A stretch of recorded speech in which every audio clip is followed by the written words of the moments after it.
tubers, welcome back to Maxwell Star's Beer Reviews. Tonight we're going to take a look at another bottle of beer from the Pickering's Brewers Bash Leftovers. This time we're going to take a look at a beer from another brewery that I actually haven't had much from. I don't think I've reviewed anything from them yet. But regardless, they've actually brought a whole bunch of beers out to New Brunswick, and it's quite exciting. I just haven't had a chance to look at any of them yet. This is from Le Microbrasserie La Naufragère Ale Amérindienne. I'm assuming they're talking about like American Indian. Anyway, it's a India Pale Ale, Le de Labrador. I don't think it's actually from Labrador. Ingredients: malted barley, hops, Thé du Labrador. Cool. So it's got some kind of tea in it. It's all written in French, so I don't really know what's going on, but I don't know what kind of tea Thé du Labrador is. But it's, I guess, exciting and all the same. Vieille bière goût taste de la Gaspé. That's right. It's from the Gaspé Peninsula, which is kind of like there's Quebec, and then Quebec, if you look at it in Quebec on a map, it looks like it's got this tongue. And this tongue kind of has New Brunswick and Nova Scotia hanging from it. That's the Gaspé Peninsula. So it's from up there somewhere. It's from Carleton-sur-Mer, Carleton on the Sea. Probably the other side of like Campbellton or something. I'm just guessing. LeNaufragère.com. Cool. So it's 7% ABV, so it's a hefty IPA, 70 IBUs, refundable bottle, and it was a whopping $6 when I bought it, but whatever, it was IPA, and I love IPAs.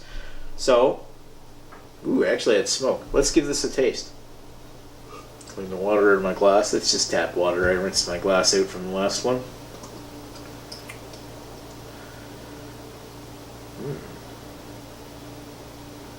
Looks nice.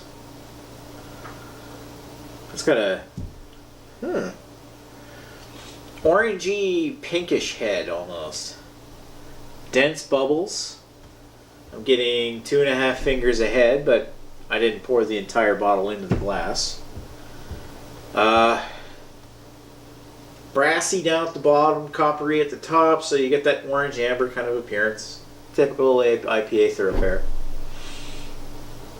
Looks nice. Let's give it a sniff.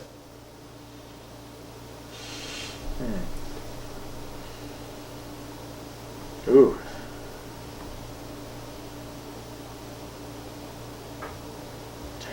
Subtle herbal quality. But I'm hard pressed to find whether that's a hop or that's a tea. There's nothing. There's practically no smell. Just this dense, thick, creamy, not quite Guinness-like head, but it's dense. Maybe a light amount of grapefruit popping up in there. But I'm not getting much. That's kind of...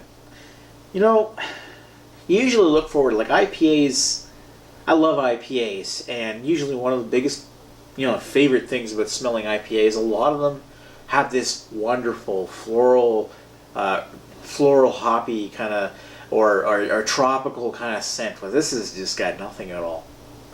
But that doesn't mean it's a bad beer, so let's put her down the hatch. Cheers.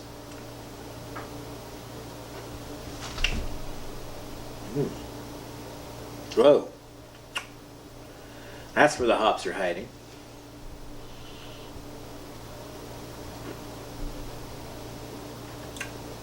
Well, it's not tropical, but grapefruit.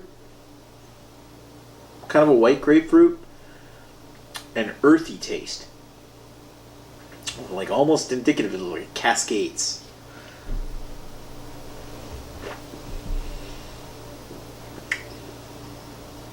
Subtle herbalness.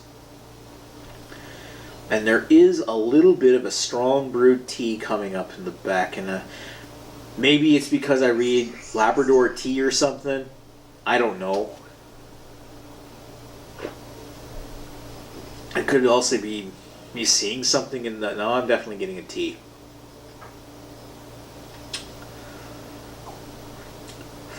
You know what? It's interesting. I mean, I wouldn't... The smell's kind of disappointing. The taste makes up for it. And it's got that grapefruit earthiness. Almost comes across maybe a little dirty, but the earthiness lingers quite considerably. But underneath everything, you get this nice, interesting sweet tea kind of taste.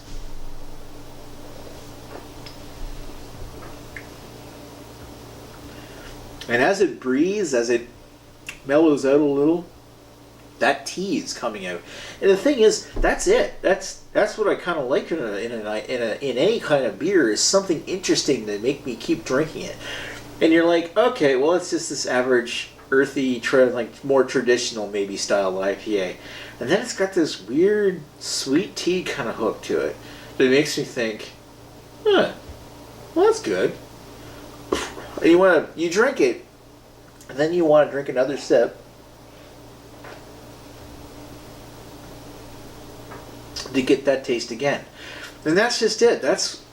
Maybe this isn't a beer that I would want to drink too many of on a regular basis. This is not really like a beer that I would be craving to keep going back for. But I would think of this as a beer that's interesting enough that I would want to keep drinking it. And I may even drink a second pint of it if I were offered.